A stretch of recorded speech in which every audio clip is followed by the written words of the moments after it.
Salve a tutti, bentornati sul mio canale e benvenuti in questo nuovo video, cari amici Watson. Chissà di cosa parleremo oggi, visto il mio cappello.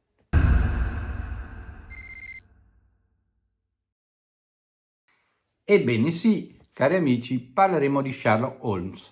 Almeno parleremo di un libro dedicato a Sherlock Holmes.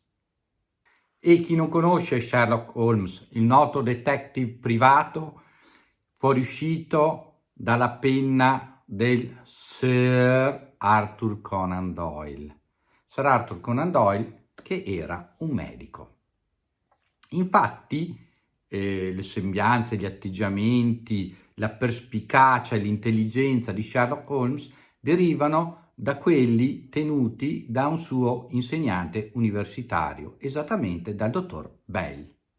Bando alle ciance e parliamo di questo libro. Innanzitutto questo libro lo potete trovare sia in volume cartaceo come questo, molto corposo, in quanto all'interno sono contenuti i migliori e i più grandi racconti dedicati al nostro detective, oppure in versione digitale sui vari store, siano essi della Apple, siano essi di Android e sia esso Amazon.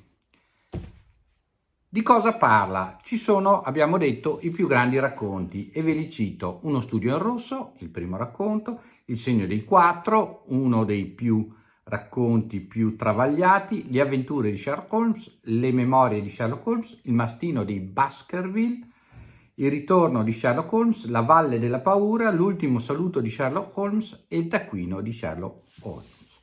Cioè tutti quei racconti che hanno passato la vita del nostro detective.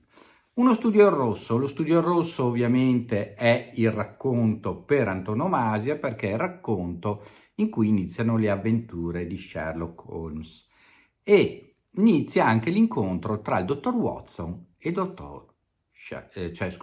il dottor Watson e il nostro detective Sherlock Holmes.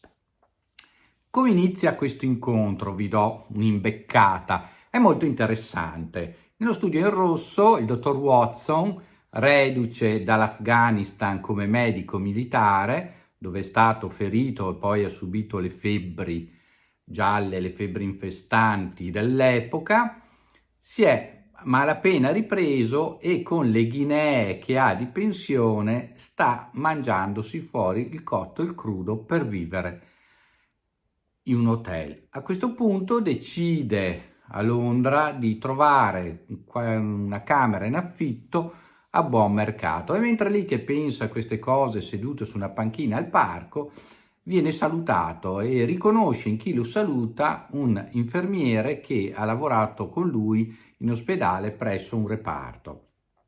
Quindi parlando con questo infermiere viene fuori un po' la sua storia e l'infermiere gli dice che, guarda caso, la mattina stessa un altro signore le aveva parlato di cercare qualcuno per affittare insieme un bilocale, chiamiamolo così, comunque era una camera in affitto con un salotto e da dividere in due. E che se avesse voluto gliel'avrebbe presentato. Vanno a mangiare qualcosa insieme e nel primo pomeriggio si dirigono in carrozza presso l'ospedale. Invece che entrare all'ospedale, che ovviamente il dottor Sherlock Holmes conosce benissimo, vanno negli scantinati, diciamo così, dell'ospedale dove ci sono i laboratori. E lì incontrano un personaggio particolare di cui l'infermiere non sa dare spiegazione, nel senso che gli dice non si è laureato in medicina, però è una persona che sa molto di medicina e di anatomia, sa molto di chimica, ma in effetti non so di preciso che lavoro faccia ed è autorizzato a utilizzare i nostri laboratori. E lì si incontrano con Sherlock Holmes. Sherlock Holmes che subito è lì che esulta perché ha trovato una formula con la quale riuscire a identificare l'emoglobina, quindi le macchie di sangue, una cosa che oggi si fa normalmente, ma all'epoca era ai primordi.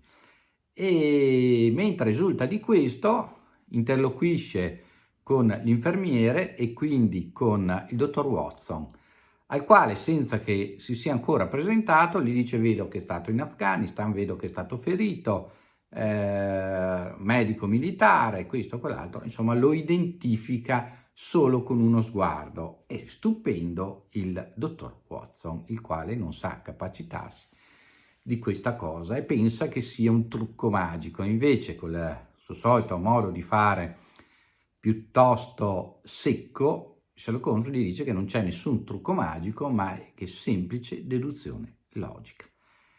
E quindi si accordano poi sull'andare a vedere questo appartamento, che sarebbe libero anche dal giorno stesso.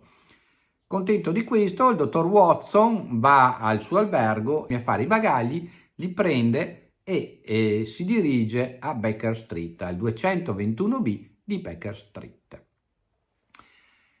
E lì incontra il signor Holmes e insieme affittano allora queste camere con la sala in comune e inizia la loro avventura e anche la loro collaborazione sia nella vita privata e sia nella vita pubblica di Sherlock Holmes.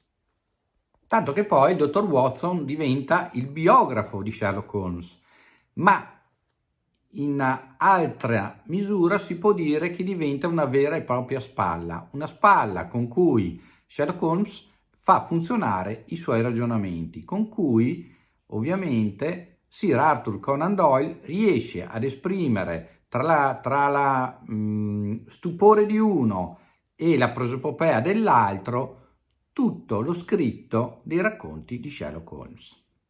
Quindi se vi interessa saperne di più sul detective Sherlock Holmes o sul dottor Watson, su tutti e due, eppure sulle sue avventure, prendete pure questo libro che al suo interno ha le avventure che hanno più spopolato tra i lettori. Tutto Sherlock Holmes, io lo pagai 12,99 €, lo si trova, ripeto, in versione digitale che pesa meno e può essere letto da tutti i dispositivi elettronici. Spero che questo video vi sia piaciuto. Se avete richieste scrivetemele qua sotto nei commenti. Mi raccomando, iscrivetevi al canale, aiutatemi a crescere. Ci vediamo al prossimo video. Elementare, dottor Watson.